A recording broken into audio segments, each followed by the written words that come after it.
Tasmania's east coast has it all. Incredible scenic beauty, wondrous wildlife, and an array of historical attractions. And a road trip is the perfect way to explore. I'm Aussie travel writer Adam Ford, and in this video we're joining our good friends at AAT Kings on a guided adventure by road from Launceston in Tassie's north down to captivating capital Hobart via the island's east coast. Led by our AAT Kings travel director Carolyn and coach driver Tom, we'll tick off 10 great things to do in this stunning part of Oz. We'll stop and smell the flowers at Bridestowe Estate Lavender Farm. Meet the Devils by the deep blue sea at Natureworld.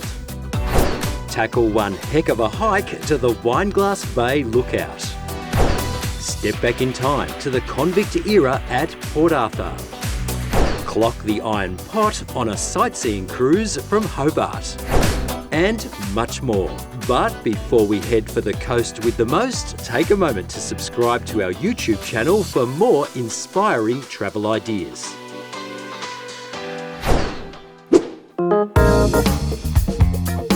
Launceston is Tassie's second largest city and has a genteel feel thanks to its gorgeous parks and gardens and wealth of beautifully maintained period architecture.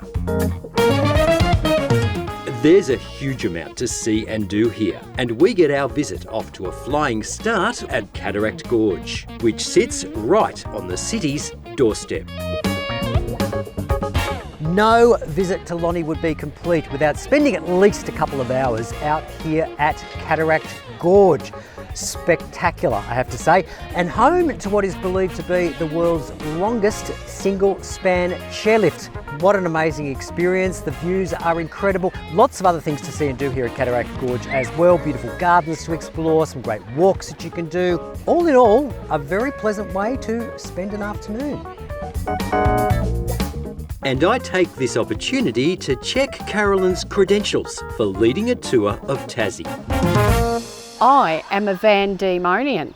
How do I become one of those? Because I had 24 bears come into this island pre-1851 when this place was known as Van Diemen's Land. So I guess I'm a descendant of the original Vandemonians. Coach touring is just an amazing way to encompass the world, let alone this little island. So on a coach, people make the most amazing friendships. They get to do the most amazing things. The travel is so much cheaper, and my role is to look after everyone, to look after hotel rooms, to look after your food, your dietary requirements, your optional touring, your airport transfers. There's a safety aspect today too. We have so many single travellers these days, something that we haven't seen in this industry for such a long time. Everything is so much better when you travel as a group. Step out of your box that you call life, come down and smell the air, come and see the difference.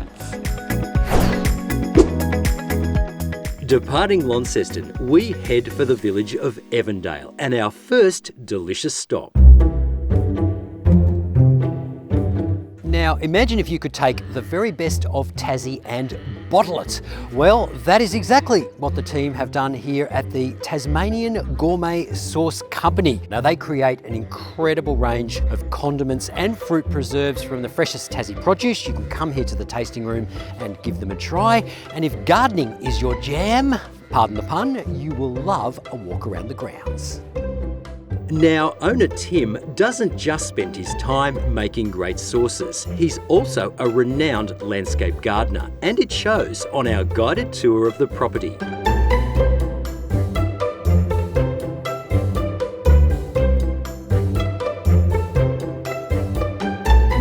What a gorgeous spot, and we wrap up our visit with a platter of local cheeses and accompanying condiments.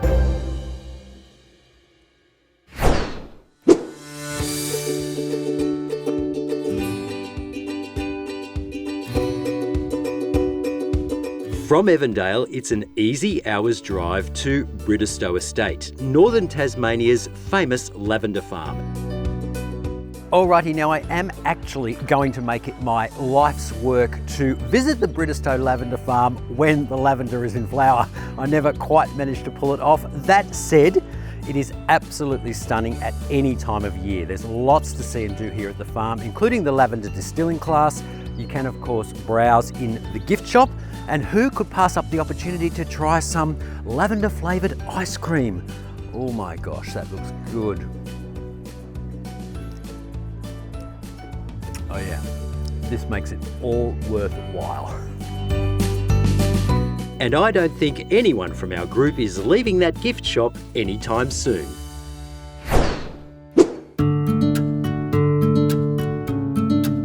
History comes alive at our next two stops. The first, the Legerwood memorial carvings. These trees were originally planted to commemorate the town of Legerwood's fallen in World War I and were transformed into a poignant permanent memorial by Tasmanian chainsaw carver Eddie Freeman. Reaching the relaxed coastal hamlet of St Helens, and with some time to explore, I decide to check out the St Helens History Room. Among the artefacts on display, this museum shares a little-known chapter in Australian history, that of the Tin Dragon.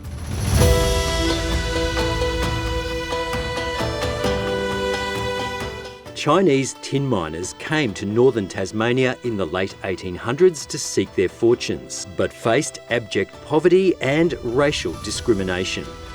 The museum's audiovisual presentation on the era is a must-see.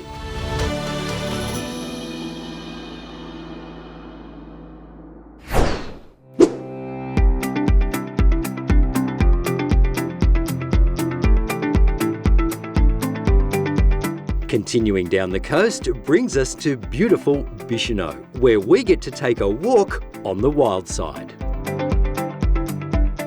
I'm Nat Hill, Wildlife Manager at Natureworld. Natureworld is 150 acres of natural bushland, and people can see wildlife in a really natural setting. We're a wildlife sanctuary, not a zoo or anything like that. So we definitely want to create interactions with wildlife in a very personable way, and also conservation. So that's our main drive, is actually education, conservation and interaction. We educate people during our daily Tasmanian devil feedings, our conservation program with the quolls.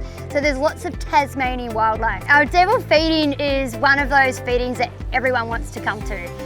It is because it's what we call communal feeding. So some people find it a little bit gory, but it is what would happen out in the wild. We want to showcase those natural behaviours. So there's, 8, 10, devils all biting and eating a carcass. You can hear the bones crunching and hear them screaming at each other, and this is just all in. We've also got our Devil World Interpretation Centre here at Natureworld, where we've got lots of scientific documentaries going on, lots of education, just to bring people up to speed on what's happening with the devil in Tasmania.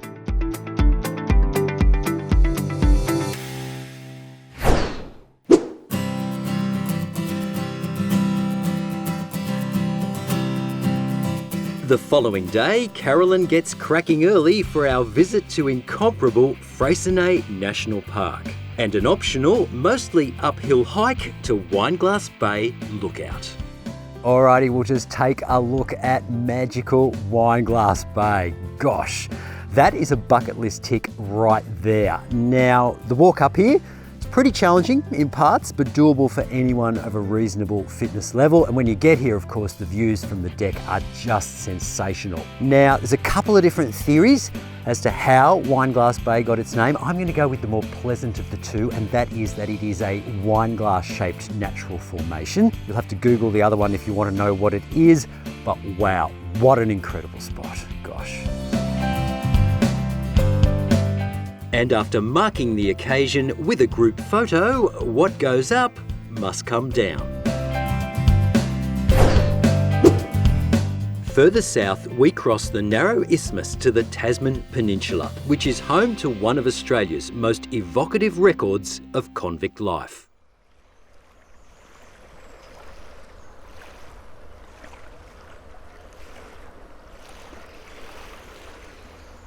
Now, one of the most amazing things about this tour has been listening to Caroline's commentary. Just extraordinary. And I think I have learnt more about the convict era in the past day and a half than I have my entire life. What a story. One of despair, of devastation, and yet in there little nuggets of joy as well, like the mateship that was formed between the convicts and the bonds that they created. And coming here to the Port Arthur Historic Site just brings the period to life. On arrival at Port Arthur, you'll receive a playing card that corresponds with an individual who spent time at the penal settlement.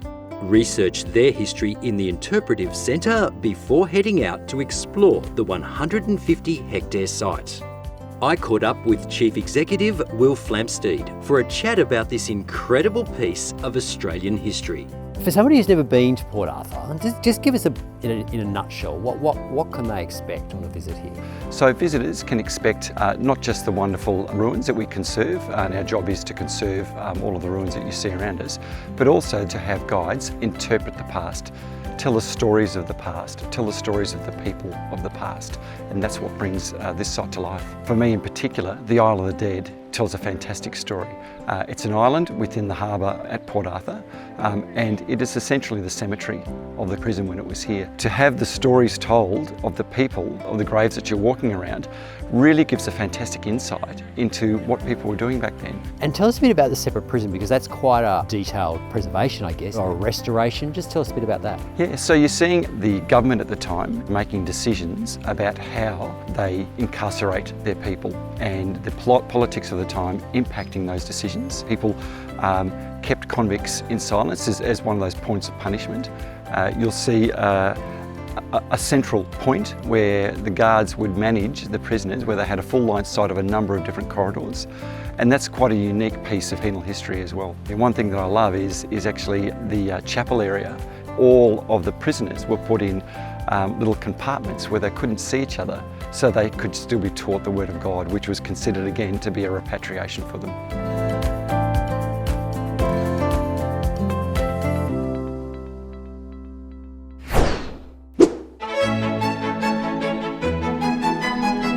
As we head towards Hobart, there's one final stop to make, the Georgian-era township of Richmond, famous for its convict-built bridge, which is still in use today.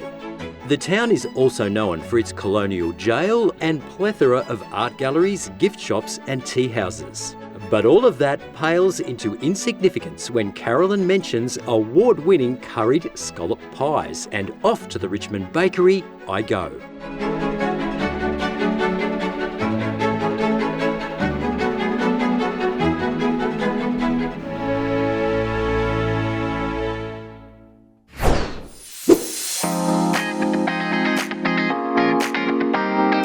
Hobart basks on the banks of the mighty Derwent River, which empties into the Tasman Sea. The bustling waterfront is packed with attractions, and we're joining Pennicott Wilderness Journeys on their popular Iron Pot sightseeing cruise. And I had the absolute pleasure of chatting with founder and former Tasmanian Australian of the Year, Rob Pennicott, about this awesome 2-hour trip. Well, I love going on any of our trips because you don't know what you're actually going to see and do. On the Iron Pot cruise, what the guests would expect would be to leave from the docks of Hobart. There'd be interpretation about history, flora, fauna. You might see some animals. We go to the oldest lighthouse in Australia, which is the old Iron Pot Lighthouse, and then we circumnavigate an island called Betsy Island, and then we come back. You don't know exactly what you're going to see. Group sizes are up to 14, and it's really good to have a tour like that that leaves from a capital city, and 10 miles out you're in a relatively remote area. And I'm quite surprised, as you say, I'm quite surprised about how remote and wild it feels so close to Hobart. That's obviously one of the strengths of this experience. Without doubt. We leave every day at 2 o'clock, and in the summer do a 10 o'clock and 2 o'clock, but definitely one of the strengths of the experience is that you leave from Hobart and you go into really quite a remote area so quickly. And that wraps up our amazing adventure with AAT Kings. Head to their website for details and visit topoztours.com.au for more Tassie travel inspo.